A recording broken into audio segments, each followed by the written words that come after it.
Hello students. तो हम लोग क्लास 8 का मैथ्स का कुछ प्रॉब्लम्स है, इससे पैलोग्राम से है ना। तो कुछ रौनक पूछी है और सौम्या पूछी है। तो देखते हैं। पहला क्वेश्चन है रौनक का, क्वेश्चन नंबर 2।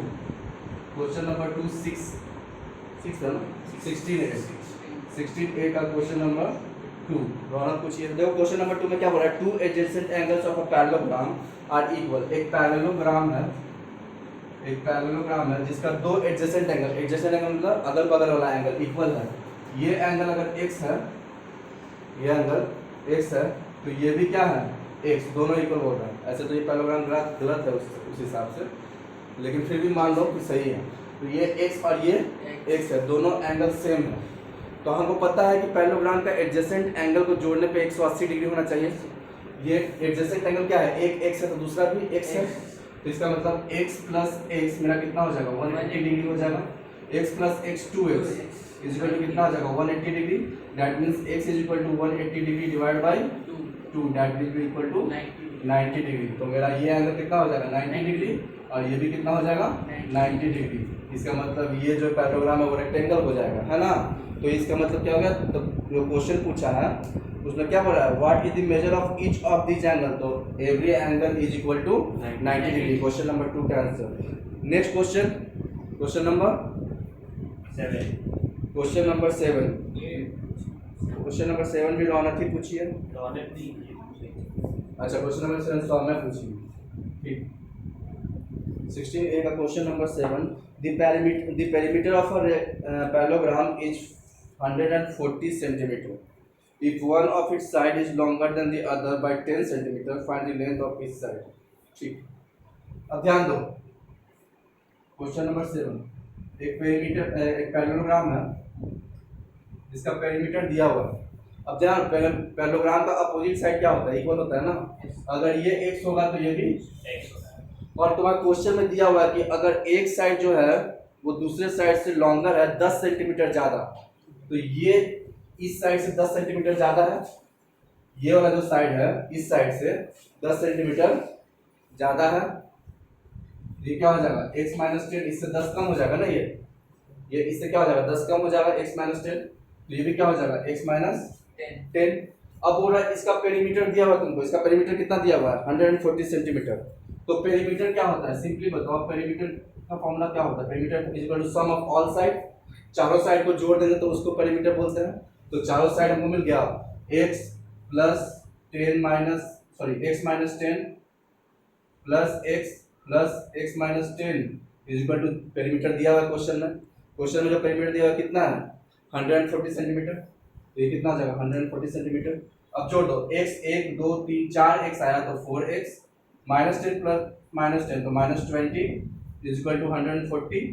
तो क्या हो जाएगा, 4x इज इक्वल टू 140, ये माइनस हो जाएगा तो प्लस 20 इज इक्वल टू 160। तो that means x is equal to 160 divide by 4, cut के हो जाएगा 40। तो मेरा x 40 सेंटीमीटर, ये 40 सेंटीमीटर, तो इसका उल्टा वाला भी 40 सेंटीमीटर, और ये 40 में 10 कम तो 30 सेंटीमीटर, ये भी 30 सेंटीमीटर। अब चार को जोड़ के देख लो, आ जाएगा 140 40 180, 180 में 30 जोड़ दोगे 110, 110 में 30 जोड़ोगे तो 140 हो गया पेरीमीटर के बराबर। ठीक है, नेक्स्ट क्वेश्चन, क्वेश्चन नंबर 8 किसका है, रौनक। क्वेश्चन नंबर 8 रौनक का है, ठीक है। तो देखो क्वेश्चन नंबर 8 में क्या है, क्वेश्चन नंबर 8 में है, in the adjacent figure ABCD is a rectangle. ABCD तो रेक्टेंगल दिया हुआ है, एक फिगर बना हुआ है क्वेश्चन में, उसमें बोल रहा है ABCD जो है, क्वेश्चन नंबर 8 है, ABCD जो है वो रेक्टेंगल है। ABCD क्या है, रेक्टेंगल है, ठीक है। और बोल रहा है if BM and DN are the perpendicular on from B and D on AC।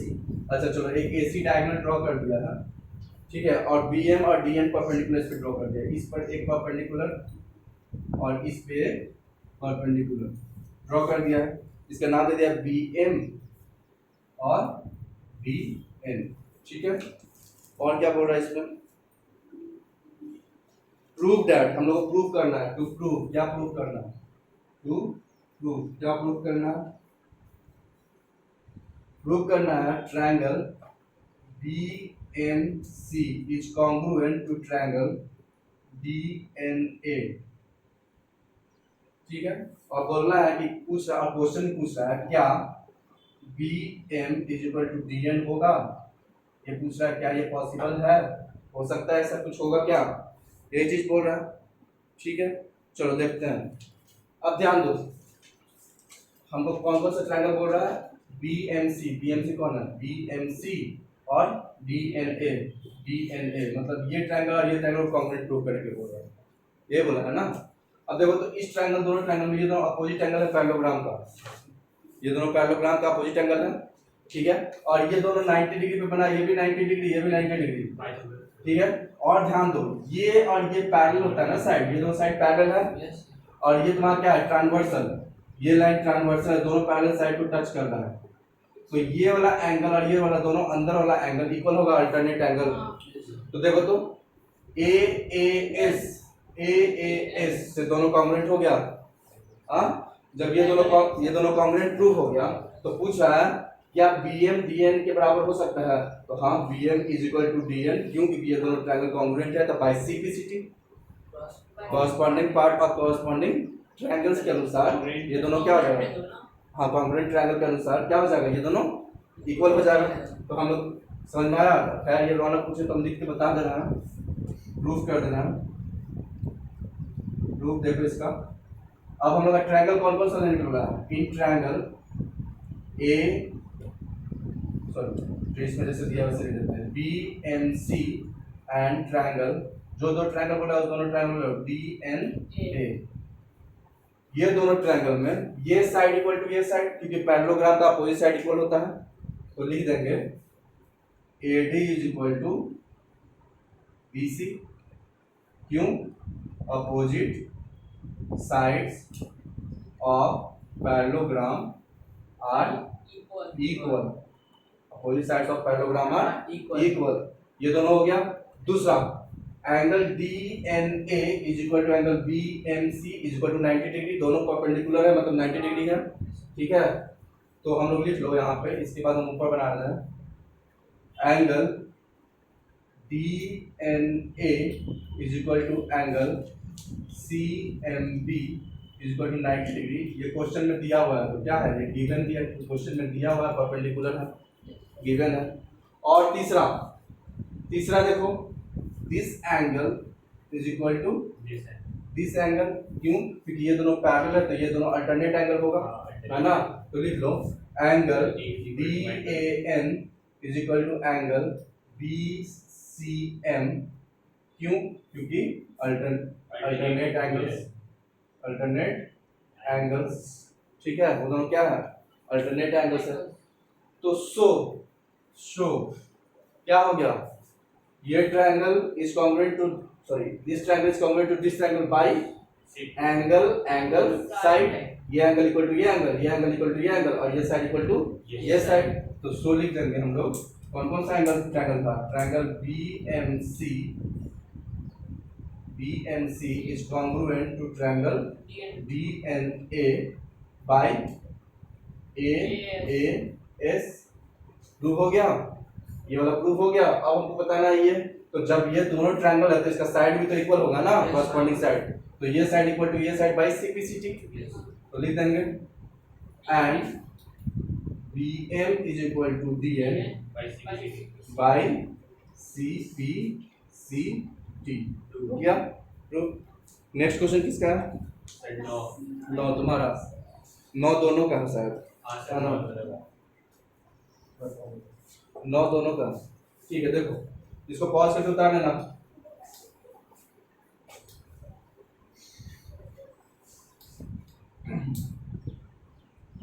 Question number 9 में बोल रहा है in the adjacent figure ABCD is a parallelogram and line segment AE and CF bisect the angle A and A respectively so that they are parallel, ठीक है, इस दोनों को parallel prove करना है। देखो एक पैरेललोग्राम दिया हुआ है, ये पैरेललोग्राम हुआ, अब बोल रहा है angle bisector of A and C, इसका एंगल बाइसेक्टर जो इस एंगल को आधा से काट रहा है, इसका एंगल बाइसेक्टर यहाँ मिला और इसका एंगल बाइसेक्टर यहाँ मिला, ठीक है। ये एंगल A का बाइसेक्टर था B और ये एंगल C का बाइसेक्टर था, इधर आया, तो बोल रहा है कि इसको प्रूव करो कि ये दोनों पैरेलल होगा, इसको प्रूव करना। हमको प्रूफ क्या करना है, टू प्रूफ मेरे लिए क्या है, टू प्रूफ है, इसका नाम क्या दिया हुआ है, इसका नाम दिया ई और एफ ना, तो ये हो जाएगा ई और ये एफ दिया हुआ है। तो टू प्रूफ हमको बोल रहा है कि टू प्रूफ हमको क्या करना है, A E is parallel to C F, इसको प्रूफ करना है कि ए ई मेरा सी एफ के पैरेलल है। अब ध्यान दो, ये वाला पूरा लाइन और ये वाला पूरा लाइन पैरेलल है ना, पहले से क्योंकि पैरेललोग्राम है। यस सर, ये दोनों क्या है, पैरेलल है, क्यों, क्योंकि पैरेललोग्राम है, ठीक है, या उस उतना का भी जरूरत नहीं। ये पूरा एंगल इस पूरा एंगल के बराबर है, ये पूरा एंगल इस पूरा एंगल के बराबर है ना। अगर ये पूरा एंगल x है तो ये भी पूरा एंगल क्या होगा, x होगा। इसका ये आधा है, बाइसेक्टर है, तो ये x/2 है, ये भी इसका आधा है, बाइसेक्टर, तो ये x/2 है। And any quadrilateral whose opposite angles are equal are parallelogram, तो ये दोनों, ये इसका अपोजिट एंगल इक्वल हो गया ना, ये भी x/2 ये भी x/2, तो इस क्वाड्रिलेटरल में ये वाला जो क्वाड्रिलेटरल है इसका अपोजिट एंगल इक्वल हो गया, तो ये पैरेललोग्राम हो गया। ये पैरेललोग्राम हो गया मतलब अपोजिट साइड्स क्या होगा, पैरेलल एंड इक्वल, तो ये वाला पैरेलल टू ये प्रूव हो गया। हाँ ठीक है, समझ में आ गया। तो मान लो let angle A is equal to x, then angle C is equal to क्या हो जाएगा, x, एंगल C भी x हो जाएगा ना। तो हम लोग का इन क्वाड्रिलेटरल क्या है नाम, AFCE, हम ये वाला क्वाड्रिलेटरल ले रहे हैं, AFCE ये वाला क्वाड्रिलेटरल, ठीक है।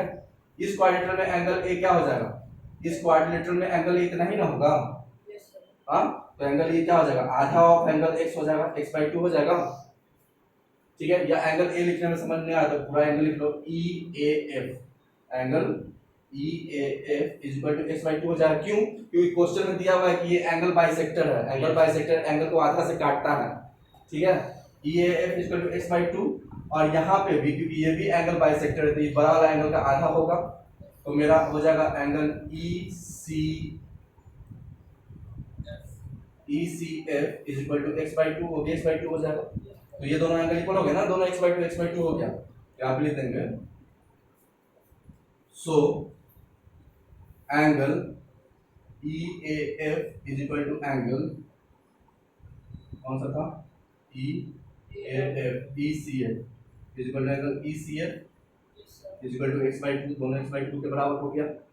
अब देखो तो ये क्वाड्रिलेटरल में, इस क्वाड्रिलेटरल में अपोजिट एंगल इक्वल हो गया, तो क्या आ जाएगा, hence AFCE is a parallelogram. क्यों पैरेललोग्राम है, क्योंकि opposite angles are equal, opposite angles are equal, opposite angles equal हम लोग प्रूव कर दिए, समझ में आया। अब क्योंकि ये दोनों पैरेललोग्राम है तो show opposite sides are parallel, तो AE is parallel to FC, तो AE is parallel to FC, हो गया। यहाँ पे बगल में लिख देना, opposite sides of a parallelogram are parallel, ठीक है, इक्वल भी होता है, यहाँ पे सिर्फ पैरेलल प्रूव करना था तो पैरेलल लिखना है ना। क्लास क्वेश्चन नंबर 9 समझ में आ गया, और कोई क्वेश्चन है, 10 भी है, 10 रौनक का है ना, तुमको समझ में आ गया। 10 क्वेश्चन नंबर रौनक का है, तो the length of the diagonal of a rhombus are ये एंड ये respectively and find the length of each side, ठीक है। जो कल क्लास में आए होंगे उसको तो ये वाला क्वेश्चन इजी लग रहा होगा, जो अभी था 10th वाला, ठीक है। चलो देखो इसको पॉज करके उतार लेना, इसको सिस्टमैटिक में लिखना, हम सिर्फ बता रहे हैं, लिखना तुम लोग काम है। जो क्वेश्चन नंबर 10 में बोल रहा है the length of the diagonal of a rhombus, एक रोम्बस है, क्या है, रोम्बस है, इसका डायगोनल का लेंथ दिया हुआ है, ये डायगोनल, एक का लेंथ दिया हुआ है कितना 16, दूसरा का 8, तो ये बड़ा वाला का लेंथ 16 दिया हुआ है, यहाँ से यहाँ डायगोनल 16 है। अब पता है ना कि ये रोम्बस जो होता है उसका डायगोनल एक दूसरे को बाइसेक्ट करता है 90 डिग्री पे, तो ये 90 डिग्री होगा और ये आधा पे काट रहा है एक दूसरे को, तो यहाँ से यहाँ 16 है तो इसका आधा क्या होगा, ये 8 होगा। यहाँ से यहाँ ये कितना दिया हुआ है 12, तो इसका आधा क्या होगा 6 होगा। दूसरा डायगोनल 12 दिया है, देखो ये पूरा दिया हुआ था 16, ABCD, तो AC मेरा है 16, ये बीच में O नाम दे देना, 16 सेंटीमीटर, तो AO कितना हो जाएगा 16/2, उसका आधा मतलब 8 सेंटीमीटर, AO मेरा कितना हो जाएगा 8, अब बी डी दिया हुआ तुमको, B D is equal to 12 centimetre, तो बी ओ मतलब बी ओ क्या हो जाएगा, बी डी का आधा मतलब 6 सेंटीमीटर हो जाएगा ना। अब देखो ये जो है ये वाला पार्ट, ये राइट एंगल ट्रायंगल हो गया, बीच में ये 90 डिग्री, तो ये एक बेस हो जाएगा, ये एक बेस हो जाएगा, ये परपेंडिकुलर हो जाएगा और एक उसके 90 डिग्री के अपोजिट वाला हाइपोटेन्यूज हो जाएगा। यही हाइपोटेन्यूज हमको निकालना है, तो निकालो। तो हमको क्या होता है, एक Pythagoras theorem according to Pythagoras theorem, according to Pythagoras theorem क्या है, h square equal to b square plus b square. तो हमको h स्क्वायर निकालना है, h स्क्वायर मतलब कौन, हाइपोटेन्यूज मतलब ab का स्क्वायर इक्वल टू AO का स्क्वायर प्लस BO का स्क्वायर हो जाएगा ना।